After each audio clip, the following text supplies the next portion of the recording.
Ladies and gentlemen, boys and girls, warshippers of all ages, my name is SeaRaptor, and it's time for more Scuttlebutt. Give me the background. Here is my very first game in Soviet Tier 10 battleship Kremlin. Screw it. I'm calling this boat Kremlin. Kremlin sounds so ridiculous, and I know it's correct, and that's the name of the ship, but I'm going to call this ship Kremlin because that's what I should be calling it in the West, and anyway, that's what I'm calling it. Anyway, this is my very first game in this ship.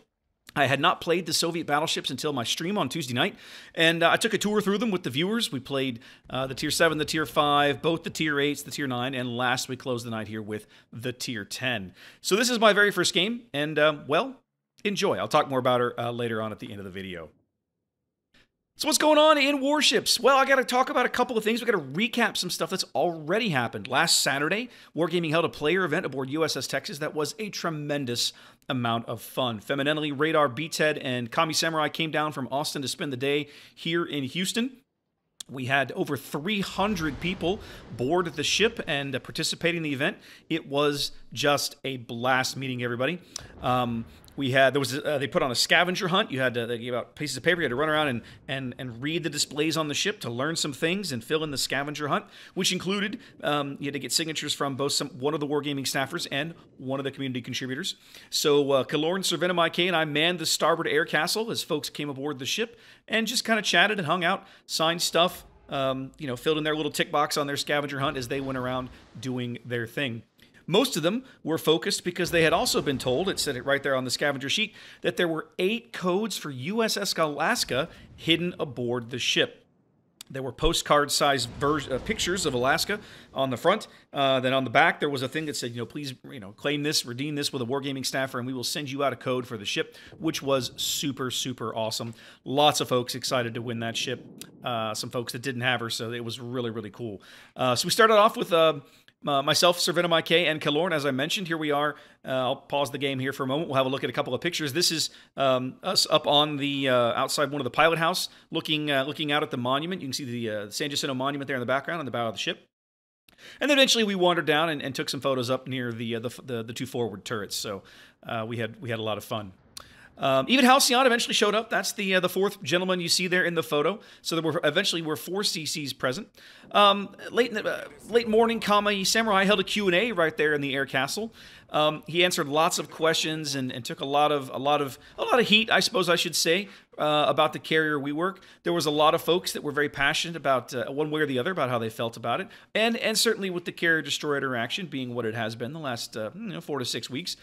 One guy, and I'll never forget this as long as I live, we started talking about written feedback, and he had some forms he was going to fill out, and this one guy reached into his backpack, and he pulled out, I kid you not, he pulled out a multi-page essay that he had ready to go. He had typed this thing up, and he walked up and handed it to Kami and said, I've done my feedback, here you go.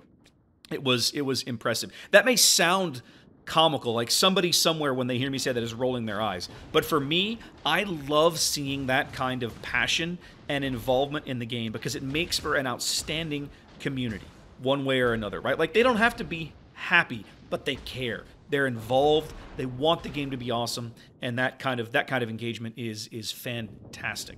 Kami, like I mentioned, also had a form he was handing out to get people to scribble some thoughts down. He was gathering those up to take those back to Austin. So it was just a really, really good event. Meeting everybody, chatting about the game. I stopped and engaged some folks at one point. We talked about the British carrier line for a little bit. It was just a great day. Towards the end, we went and took some pictures out on the grass berm at the forward end of the ship, and then they did a raffle. Here you can see Femin, I'll take another pause here, Femin, BTED doing the raffle. They gave out a PS4, celebrating the imminent release of World of Warships Legends, as well as some challenge coins, some Wichita codes. There was a Razer headset, all kinds of good loot. So guys, just the message here is that there's a player gathering for this game anywhere near where you live or anywhere that you're willing to travel. I would highly encourage you to go. They are always a blast. It's fun to meet other players, and Wargaming puts on a great show. King of the Sea Day 1 was this past Saturday. We ended up sending 42 teams into battle on Saturday in the Swiss stage. 24 emerged and have moved on to Day 2. Casting the event was, as always, a blast. Lord Zath and I working the event during the day on Saturday. Quite a bit of downtime, always is when you got to wrangle that many teams, but we had a lot of fun with it. If you want to see some of the games, the videos are here on my channel, or also available over on my Twitch video on demand section. Once we got past some of the my operator error towards the end of the day, doing the live drawing to move the 24 teams to place them in their groups for the group stage was a really fantastic way to cap the day. We got all the casters together on one channel. We did the drawing live with both the viewers and the casters. Nobody had any idea what was coming out of the little automated routine that we had. Huge props to Double O Duke for writing that utility that allowed us to do the live draw and have it look so good, just nice and clean and simple to follow. The live drawing thing, I think, probably could not have gone better. The thing that could have gone better was I could have you know, not borked up the Twitch stream right before we did the drawing. So that's on me. But once we got into it and got it working, it worked great, and we had a lot of fun. So the action continues this weekend. Day 2 will be tomorrow. Tomorrow afternoon, Twitch streams start at 3 p.m. Eastern. Day 2 is our group stage. So what that means is we have 32 teams remaining, included the 8 seeded teams. They have moved in now that we've taken 24 from Swiss. Everybody has been sorted into 8 groups of 4. Each team will play every other team in their group in one best of 3 match, and the top 2 teams from each group will then move on to Day 3. Day 3 will be starting Sunday at 2 p.m. Eastern. Don't forget the time change is coming early Sunday morning. Day 3 will continue to be best of 3 matches, but from then on we move to single elimination. Once you lose your match, your tournament is over. Day 3 will be a bit of a long day, right? Because we start off with 2 rounds of elimination that are best of 3s, and then we cap the day off with the semifinals, which are a best of 5. So Day 2 will start at 3 p.m. and probably take about 5 hours-ish to run, maybe a smidge longer. Day 3 will start at 2 p.m. Eastern and have to run probably another hour, so we're probably looking at closer to 6 hours or so on Sunday. What else has been going on in Warships? Well, they dropped another hotfix on us this week, just like we predicted right here on Scuttlebutt, like last week or the week before. I don't remember, but I know we talked about 8.1.1. And sure enough, on Tuesday, they announced it. And bam, the next day, it was here. So what was in the patch? Well, mostly, a large chunk of it was walking back some of the nerf hammers that they hit Shikaku and Hakuryu with earlier in the cycle. The big one is they lowered the prep time for their torpedo drops, which I don't play enough of these ships right now to know if that's an improvement or not, but it sounds like one on the surface of it. They changed the number of torpedo bombers on deck at the start of a match that both those planes get. That's definitely a buff. You have more initial reserves for torpedo planes. And then, of course, for those 2 Japanese carriers, they improved the repair consumable on their torpedo bombers, giving them an extra charge and shortening the cooldown time before you're allowed to use it again. So they're really starting to focus the high end of the Japanese line in on the torpedo bombers. They did nerf Kaga's dive bombers a smidge. They also nerfed Graf Zeppelin's torpedo alpha damage from 6,000 down to 5,500. One thing that changed, and everybody like up and down all carriers in the game apparently got a universal buff to stock aircraft health. So the aircraft that you get when you first have the ship available to you, the health on all of those planes just got better in general. And then so when you move from those to the upgraded planes, yes, you get an improvement, but apparently they've narrowed the gap. They've raised the stock aircraft module health a lot higher than it used to be. The biggest change in 8.1.1 though, the best change I should say, is the removal of stealth AA. Ships like Worcester and Minotaur that when they brought in the big giant 20% nerf across the board that lowered their aerial detection. Yeah, so their aerial detection was smaller than their AA radius, now have an aerial detection that matches their anti-aircraft range. And we talked about this at the time, right? When they made this change, I said that they would probably have to come back in and start making some adjustments, and here we're starting to see some of that. We may not see much more of it for now, but I felt like this was something that was just an easy, like, a kind of head-scratcher, like, why would you even allow this? Well, they didn't allow it very long, so here we go. They fixed up a lot of the niggling little sound bugs from 8.1 and that sort of thing. This patch was mostly about mucking with CV stats, and that's going to continue, right? The British CVs are starting to roll out onto the live server. We're going to start to see more and more of those going forward. And, well, this is not the last hotfix we're going to have for a while. It sounds like this is going to be going on for a bit.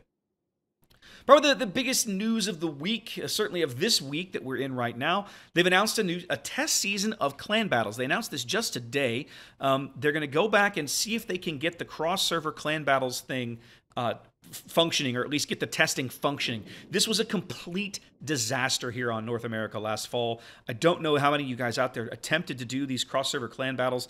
I think they may have gotten one session off, and then after that, they were an abject failure. Every single time that my clan, we would get 5 or 7 people rounded up, we're ready to, we're going to log in early on a Saturday morning so we can get some games in to try another time zone. It was always canceled like the day before, the night before, or sometimes the morning of, because they just couldn't get it working. So I'm glad to see them trying again. Hopefully they work through the tech issues. They're offering coal and steel rewards for playing 5 battles in your server's time window and then 5 battles in another server's time window. So if you're willing to invest the time, you can get some coal and some steel for your trouble. The alternate windows look a little rough for NA. We're going to see how that comes out. And the big news, the one that's got everybody just up in arms, they're going to allow 1 aircraft carrier per team in this test season. And what they're doing, if I read correctly, is they're going to allow 1 aircraft carrier in the place of 1 battleship. So you'll be able to take a battleship and a carrier, I think. I'm not sure. I'm pretty sure that's what they're doing here. Anyways, they've said that this is a test, so they're going to test carriers in this test season. Carriers absolutely will not be allowed in the actual next season of clan battles, but there sounds like they're trying to gather some data here. So here's hoping, right? Let's hope it works out, and again, they can learn what they want to learn, and maybe CVs will eventually be in clan battles. Maybe they won't. They're certainly not ready to go into the next season of clan battles, and it's good to see Wargaming acknowledge that. So let's talk about Kremlin for a minute. Games kind of getting towards the end here. I had quite a number of nail-biting moments there. I think my crowning achievement was usurping that gearing smoke just long enough for my heel to come back up. And then, well, my teammates really bailed me out with a couple of timely kills. They killed the gearing for me. They finished off, I think it was a Grosser Kurfürst that was pounding me with his secondaries. And then they also killed off an Edinburgh that I had overpenned the bejesus out of, but not managed to finish off earlier. So I kind of led a push here down this side of the map on Shatter, and it worked out really well. A team on the other side of the map didn't fare so well, but we had a pretty good sized lead there based on caps and points and kills. We'll end up meeting everybody in the middle here, and well, we're going to win this game. So Kremlin, I cackled. I laughed hysterically on stream playing this ship. It is so much fun right now. I honestly, guys, I don't know that they're going to keep this ship in this format. I almost feel like they're going to have to do something with the Sigma values. I feel like maybe they're a smidge on the too accurate side. If you watched what I did to that Montana early on, yeah, he's broadside, but those salvos are filthy. They're almost like cruiser salvos in terms of that shell grouping. So is this going to stay? I don't know. I like what they're attempting to do with the Russian battleships, right? They're trying to kind of make them, encourage them to move into mid and close range, right? Kind of brawl a little bit without not really having a reason to. Like their secondaries are fairly mediocre, and they don't have torpedoes. But the guns, right? The guns are really, really good.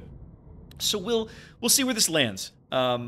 So far, right now, they're fun to play. I think some tweaks are coming. These are not coming to live anytime soon. I've had people ask me when we expect to see these. My personal opinion is you won't see them until probably May, more likely June. We know the British carrier thing is going to run at least one more patch cycle through the duration of 8.2. And then I think that will start to calm down, and then maybe we get to like 8.4 in May. Maybe we'll see them then. I'm speculating here, guys. I have no idea. I just, reading a calendar and looking at the patch cycle and the content that we know is coming in the near term, I just don't see them shoving these out in a big rush. It's good to know that they're making good progress and that they're moving towards completion, but I think it's going to be a few more months before these are ready for prime time. All right, guys, that's it. Please tune in to King of the Sea on the weekend. Thanks for watching, and I'll catch you next time. Appreciate it.